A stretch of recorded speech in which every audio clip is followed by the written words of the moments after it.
Terima kasih pimpinan. Dengan seizin pimpinan, saya akan menjawab pertanyaan-pertanyaan sesuai dengan undangan saya ke forum ini sebagai individu Andi Wijayanto. Saya tidak diundang ke forum ini sebagai sekretaris kabinet. Jadi pertanyaan-pertanyaan yang berkaitan dengan tugas saya sebagai sekretaris kabinet tidak saya jawab dalam forum ini, tapi jika dibutuhkan silahkan ada klarifikasi sebagai sekretaris kabinet. Hari ini saya hadir sebagai Andi Wijayanto. Pertama, pertemuan yang saya lakukan dengan Pak Abraham Samad, sekali lagi saya menegaskan bahwa sebagai tim 11, inisiatif yang kami lakukan untuk bertemu Pak Abraham Samad hanya ke keluarga Pak Abraham Samad di rumah di Pulau Mas bertemu dengan ibunda dan istri Pak Abraham Samad. Tidak ada pertemuan lainnya. Itu dilakukan karena kami menyadari ada kode etik kepemimpinan kelembagaan KPK yang tidak memungkinkan kami bertemu dengan Pak Abraham Samad. Dan dalam pertemuan, baik itu di Bandara Adi Sucipto maupun di rumah di Pulau Mas, kami tidak membicarakan kemungkinan Pak Abraham Samad sebagai calon wakil presiden. Mengapa? Karena izin pimpinan, menemui ibunda dan istri Pak Abraham Samad, sepengetahuan Abraham Samad apa? Sepengetahuan Pak Abraham Samad. Sepengetahuan. Saya minta izin dengan Pak Abraham Samad di bandara bahwa apakah dimungkinkan saya bertemu dengan ibunda dan istri. Saat itu pun tidak empat mata. Ya, itu dalam situasi ramai orang, habis kampanye di Jogja, ramai orang, jadi tidak empat mata, berdiri begini, dan saya meminta izin itu Pak Abraham Samad, silakan, nanti diatur saja lewat ajudan saya, begitu. Dan tidak ada pembicaraan tentang cawapres. Saya saat itu masih jauh dari proses untuk menetapkan cawapres, dan tahu persis bahwa penetapan cawapres itu akan di tangan dua orang, Ibu Megawati dan Pak Jokowi. Jadi tidak ada keberanian dari kami, saya sendiri maupun tim 11 untuk mengatakan ke seseorang, Pak, Ibu jadi cawapres ya. Nggak ada. Sama sekali nggak ada keberanian itu. Karena kalau seandainya itu balik ke kami, lalu kemudian ada seseorang tiba-tiba bertemu dengan Ibu Mega atau Pak Jokowi, saya ditemui tim 11 ditawarkan dari cawapres, kan celaka saya. Jadi karena itu pertemuannya tidak pernah mengajukan pertanyaan tentang cawapres ini. Karena memang masih jauh, prosesnya masih jauh. Bisa interupsi Pak Ketua? Ya. Silakan Pak Beni, masalah apa nih Pak? Pak Andi, pertemuan di Bandara Adi Sucipto itu direncanakan atau kebetulan? Kebetulan. Tidak diskenariokan? Tidak diskenariokan. Tidak diskenariokan, sama-sama kebetulan jadwalnya hampir mirip penerbangan. Tidak diskenariokan. Atau Pak Andi tidak tahu diskenariokan? Sepengetahuan saya itu kebetulan. Saya nempel terus dengan Presiden. Saat itu saya ingat jadwal kampanye itu ada ke kampus, ada ke Taman Siswa, lalu terbang kembali ke Jakarta. Jadi saya nempel terus dengan Presiden. Atau saudara Andi, apakah saudara Andi tahu, mungkin dari sisi Pak Andi tidak tahu, mungkin dari pihak Abraham Samadnya memang sudah tahu bahwa Pak Jokowi ke Jogja, lalu dia bikin planning supaya bisa ketemu di bandara, kan bisa aja.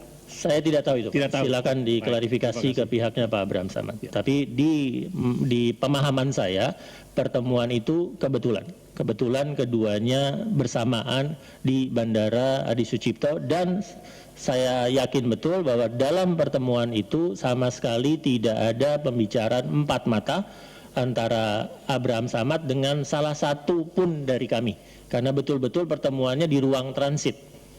Jadi tidak ada masuk ke ruang khusus lalu berbicara, itu tidak dilakukan. Dan Pak Abraham Samad saat itu pergi ke Jogja dalam kapasitas resminya sebagai Ketua KPK, sehingga ada staf-staf KPK lainnya yang mendampingi Pak Abraham Samad.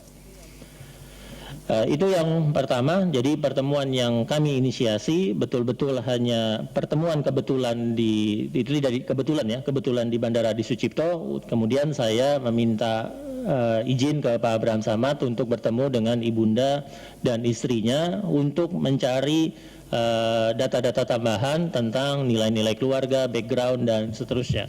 Apakah pertemuan yang sama kami lakukan untuk cawapres lainnya? Pimpinan, interupsi pimpinan. Minta izin ke Pak Abraham Samad untuk menemui ibunda dan istrinya. Paling tidak ada alasan yang dikemukakan kepada Abraham. Untuk apa? Ya kan begitu. Untuk apa menemui ibunda dan istri saya, apalagi wawancara dalam konteks background apa segala macam. Itu kan paling tidak ada alasan seperti itu. Ya tidak mungkin hanya sekedar menemui begitu saja tanpa ada alasan begitulah. Ya. Coba dijelaskan. Tidak, yang jelas tidak dalam kerangka untuk pencawapresan, karena saya tidak berani melangkah ke jalur itu. Ya saat itu masih terlalu jauh. Ya, dari proses yang akan kami lakukan sampai ke cawapresan itu masih kira-kira masih 1,5 bulan lagi. Pak Ketua, interupsi boleh Pak Ketua? Sebelum berpanjang-panjang nggak jelasnya Ya, ini. silakan Bu Dwi. Tadi kalau nggak salah saya catat, itu juga bagian dari cara untuk menjaring Iya, calon wakil presiden. betul. Makanya didatangilah keluarga ini. Jangan berputar-putar kita Mas Andi. Sekali lagi saya sekarang, mengatakan- tunggu dulu, saya belum selesai Mas. Sabar Mas. Tapi kemudian sekarang bilang pula bahwa itu nggak jelas, nggak ada acara-acara itu. Tapi minta izin pula sama Pak Abraham Samad. Jadi bagaimana nih ceritanya? Jangan dibolak-balik. Jadi jangan membuat satu kontradiksi. Kita ditonton ini sama rakyat. Baik, Kalau Ibu. ngomong sepatah kita beda, aneh. Jangan kita jadi dagelan di sini, malu. Satu lagi pertanyaan saya. Bentar, Yang Bu di Dwi. Bandara Adi Sucipto tadi Anda katakan kebetulan, tapi saya dapat informasi itu bukan kebetulan. Coba dijelaskan dulu secara clear. Silakan Pak Andi. Ya sekali lagi dalam pemahaman saya ketika acara di Jogja kami tidak punya rencana untuk mempertemukan Presiden dan Pak Abraham Samad. Tidak ada rencana itu. Ya. Pak Jokowi tidak ada. Itu kampanyenya berakhir di Taman Siswa, kembali ke Bandara Adi Sucipto. Di saat masuk ke ruang transit VVIP di Bandara Adi Sucipto ada rombongannya Pak Abraham Samad. Lalu karena ini sama-sama tokoh publik, bertemulah di ruang transit di Adi Sucipto. Ya. Lalu yang kedua, ya, saya sebagai tim 11 itu tidak berani mengatakan ke Abraham Samad, Pak minta izin ketemu dengan ibunda dan istri untuk mewawancara keluarga karena Bapak dicalonkan sebagai cawapres. Kata itu nggak bisa saya ucapkan. Karena itu masih jauh, prosesnya masih jauh. Bahwa Pak Abraham Samad masuk dalam nominasi untuk menjadi cawapres, iya. Tapi saya tidak pernah melakukan komunikasi dengan Pak Abraham Samad yang mengatakan bahwa beliau adalah calon wakil presiden dari Pak Jokowi. Tidak dilakukan. Itu kami masih dalam taraf penjajakan. Dan saat itu calonnya masih 7. Masih 7 orang calonnya. Jadi kami tidak bisa.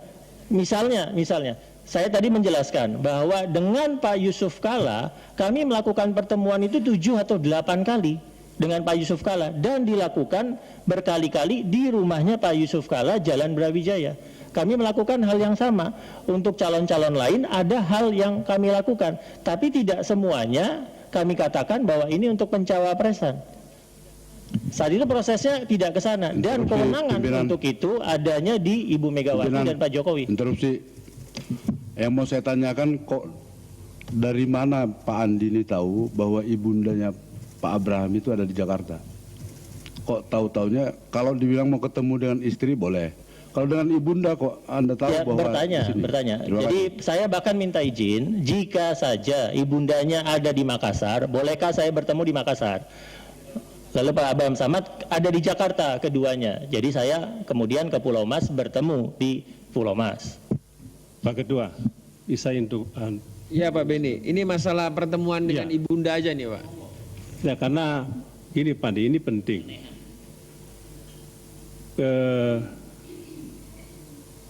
Mengapa kita anggap penting ini? Karena di satu pihak kan ada pertemuan, tapi Pak Abraham Samad itu kan membantah habis-habisan. Tadi Saudara Andi mengatakan bahwa kebetulan itu di Adi Sucipto. Tapi pada kesempatan itu Saudara Andi mohon berkenan ketemu dengan ibunda beliau. Dan beliau pada saat itu mengatakan silakan. Pertanyaan saya, apa Pak Abraham Samad pada saat itu tidak tanya untuk apa ketemu ibu saya? Aneh kan? Dia diminta untuk ketemu ibu dengan istrinya, jangan-jangan untuk suap. Kasus KPK, kan tidak tahu kita. Karena ini penting. Bagaimana mungkin Abraham Samad mengatakan silakan ketemu ibu dan istri saya di rumah untuk sesuatu yang tak jelas tujuannya? Atau jangan-jangan sudah ada bahasa tubuh bahwa memang saya mau dicalonkan oleh teman-teman pada saat itu sehingga dia mengatakan silakan datang. Bagaimana nyambungnya ini? Bagaimana Pak Andi menjelaskan ini? Ya, yang bisa saya katakan adalah saya mengingatnya saat itu mereka duduk bareng-bareng di Bandara Adi Sucipto, ya. Lalu di situ sudah muncul guyonan di teman-teman di situ bahwa ini calon nomor 1 dan nomor 2 bertemu. Guyonannya muncul di sana. Jadi saya tidak perlu lagi menciptakan kondisi apa-apa untuk ke Pak Abraham Samad, karena guyonan nomor 1 dan nomor 2 sudah dimunculkan di pertemuan di Bandara Adi Sucipto itu, ketawa ringan-ringan saja. Nah, saat akan ke pesawat, Pak Jokowi akan ke pesawat, saya katakan ke Pak Abraham Samad, bisa tidak saya bertemu dengan ibunda, ini sudah mau berjalan, kami mau berjalan ke pesawat. Pak Abraham Samad, ya sudah silakan saja, nanti diatur lewat ajudan. Sesederhana itu. Tidak ada penjelasan yang bisa saya berikan lain karena memang hanya sesederhana itu prosesnya. Pak Ketua, saya lanjut Pak Ketua. Ketika Pak Andi meminta begitu, apakah Pak Abraham Samad tidak tanya apa maksudnya ketemu ibu beliau? Tidak. Ya. Dia tidak tanya maksudnya apa? Iya, karena saya sudah kenal Pak Abraham Samad sudah cukup lama dalam kapasitas individu. Jangan bolak-balik. Iya. Tidak ditanyakan. Dengar dulu pertanyaannya. Saya tidak nanya apakah sudah kenal lama atau tidak. Saya tanya, Pak Andi, ketika saudara minta Abraham Samad untuk datang ke rumah ketemu ibu dan istrinya, apakah saudara Abraham Samad tidak pernah tanya balik? Apa maksudnya ketemu ibu saya dan istri saya? Langsung saja mengatakan silakan ketemu.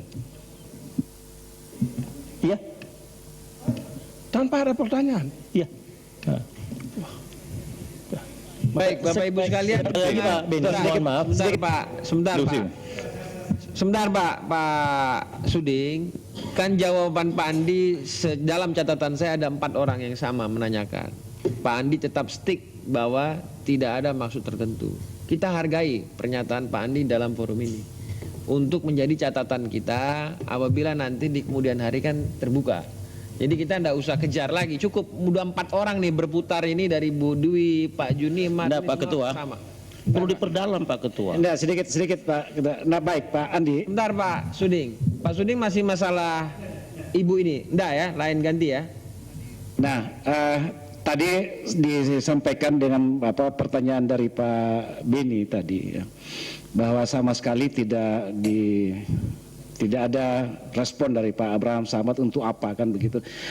Apakah Pak Abraham Samad tahu kalau Pak Andi ini ketua tim 11, ketua tim penjaringan?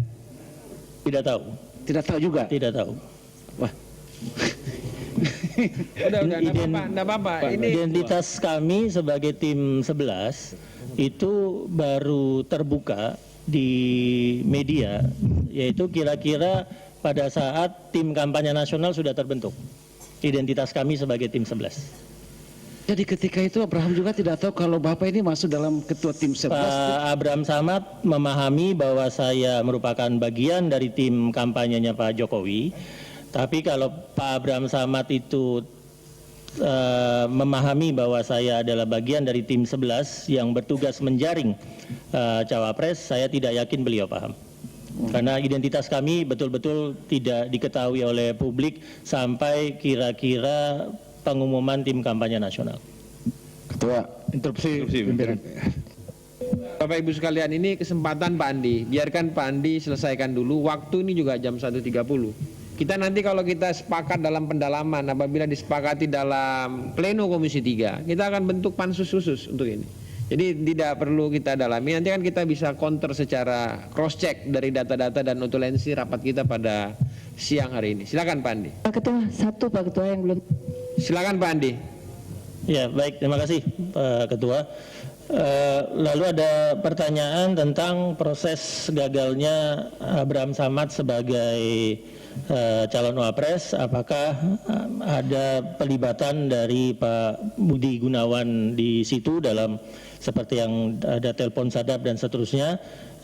Dalam fungsi saya sebagai tim 11, kami tidak pernah melakukan interaksi dengan Pak Budi Gunawan dalam membahas proses pencawapresan. Tidak pernah. Lagi-lagi logikanya sederhana saja, Pak Budi Gunawan adalah perwira tinggi Polri aktif yang tidak bisa dilibatkan dalam proses politik. Ya, ada etika politik itu yang juga kami jaga, jadi kami tidak melakukan interaksi apapun dan kami tidak mengetahui, saya tidak mengetahui apakah ada peranan dari Pak Budi Gunawan dalam penetapan Pak Yusuf Kalla sebagai wapres. Proses penetapan wapres yang saya pahami itu adalah hari Jumat.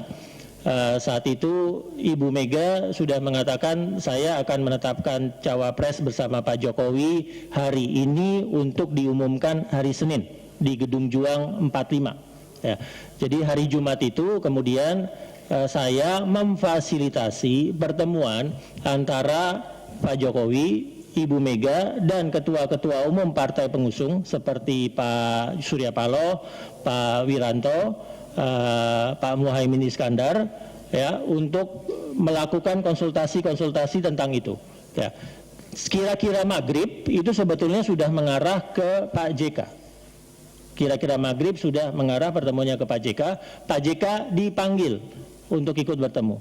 Pak JK dipanggil, ada Pak Surya Paloh, ada Pak JK, ada Pak Jokowi, lalu setelah itu ke Teguh Umar untuk memberitahukan ke Ibu kesepakatan bahwa Pak JK yang ditetapkan sebagai cawapres. Dalam proses itu tidak sekalipun saya melihat pelibatan Pak Budi Gunawan. Tidak sekalipun.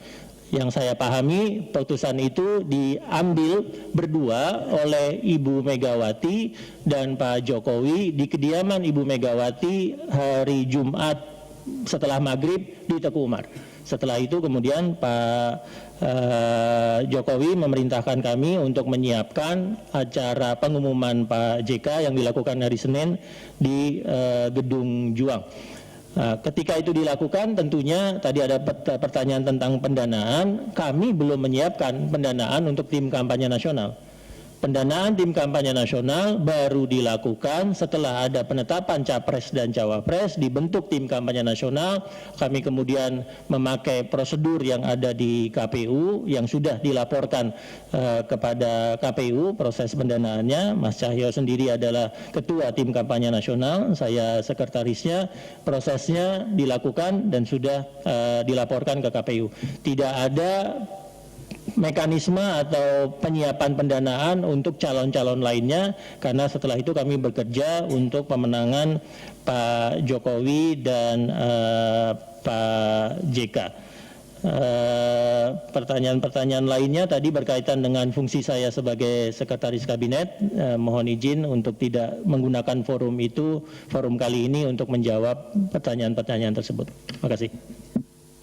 Ada tadi yang interupsi dari beberapa Ibu Dwi, Pak Junimat, Pak Hadi sama Pak Abu jadi ya? Mau interupsi tadi? Jadi ya, silakan Bu Dwi dulu. Iya Pak Ketua. Ke Pak Andi ya, Pak Andi ya. Silakan. Khusus ke Pak Andi saja. Ada yang belum terjawab pertanyaan saya, Dinda. Itu tadi pertemuan dengan keluarga Pak Abraham Samad itu hanya beliau saja, keluarganya, atau semua calon wakil presiden itu keluarganya ditemui, atau 7-7-nya itu? Kalau nggak 100, kebanyakan 100 kan? Apa 7 itu juga ditemui semua keluarganya dengan yang seolah-olah tidak ada agenda itu? Itu satu. Kemudian ini kita perbandingkan memang yang agak saya pikirkan. Kalau kemarin Komisi 3 ini kan memang datang ke calon ketua keluarga calon ketua Kapolri, ya kan? Untuk ya itu silaturahmi lah, entah apalah, kita cek and dicek keluarga. Apa itu juga bagian dari itu sehingga datang khusus ke keluarga calon wakil presiden yang Bapak Abraham Samad itu maksudnya itu belum dijawab, tolong jawab dulu lah itu. Makasih Pak Ketua. Baik, sebentar Pak Andi, ditampung dulu aja. Silakan Pak Junimar. Ya, makasih pimpinan. Saudara Andi Wijayanto, tentang Rini Sumarno, ini belum clear. Ya, tentang Rini Sumarno dengan Pak Abraham Samad, dengan Andi Wijayanto dalam pertemuan yang kelima. Pertemuan yang kelima, itu yang pertama. Yang kedua, bahwa saudara Andi Wijayanto mengetahui ada dana besar untuk mendorong Abraham Samad, ya, mendorong Abraham Samad menjadi calon wakil presiden, dan bahkan dana tersebut konon diterima oleh Andi Wijayanto dan Rini Sumarno. Tolong diklarifikasi nih. Makasih pimpinan. Silakan Pak Adi. Terima kasih pimpinan. Saya hanya untuk memperdalam tadi mengenai masalah pertemuan. Jadi Saudara Wijayanto mengatakan bahwa tidak tahu Abraham Samad untuk datang ke rumahnya. Pertanyaan saya adalah apakah itu inisiatif sendiri, ya, atau ada perintah dari Pak Jokowi untuk datang ke keluarganya? Itu masih. Pak Abu, silakan. Ya, saya di tengah-tengah aja nih pertanyaan Pak Andi. Ada logika yang nggak nyambung dalam kehidupan silaturahim dan kebiasaan. Apalagi menyangkut istri dan ibu. Ikut itu ada satu hal yang aneh. Saya nih kalau didatangi istri itu, apalagi laki-laki, ntar dulu. Siapa dia, mau apa dia? Dan haram hukumnya tanpa izin saya. Dan mau apa? Itu tuh kira-kira deh. Ini kaidah umum dulu. Terus kedua, ibunda. Jadi maksud saya, jujurlah, kita ini bernegara. Kalau memang terencana ya bilang aja udah terencana, selesai kan. Jadi nggak banyak muter. Kalau muter kayak gini kelihatan jadi kayak bodohnya kita gitu. Bodoh yang bercerita, bodoh kita yang nanya gitu akhirnya. Jadi maksud saya Pak Ketua, ada logika silaturahim yang aneh. Jadi penjelasan ini perlu klarifikasi yang kuat dan yang baik. Dan saya pikir kejujuran itu membuat ringan hati kita semua dalam penyelesaian masalah. Makasih. Silakan Pak Andi, ada 4 nih dalaman. Ya, sekali lagi pertemuan yang saya lakukan dengan Pak Abraham Samad hanya sebatas pertemuan di Bandara Adi Sucipto dan minta izin bertemu dengan ibunda di Pulau Mas bersama istri.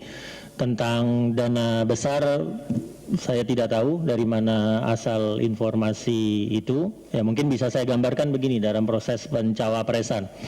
Tanggal 26 Desember, Ibu Mega memberikan signal ke kami, siapkan Jokowi X.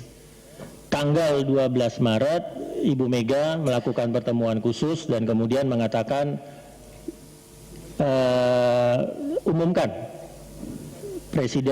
mengumumkan Jokowi sebagai capresnya PDI Perjuangan. Itu tanggal 12 Maret. Tanggal 14 Maret prosesnya kami lakukan di Rumah Pitung di Jakarta Utara. Pada saat tanggal 14 Maret itu tim meluncurkan logo JKW 4P, Jokowi for President. Tim pada saat yang sama menyiapkan juga logo JK4WP, JK for Wakil Presiden, di saat yang sama. Karena dari awal kami memahami bahwa pooling tertinggi untuk Capres dan Cawapres adalah Jokowi JK dari awal.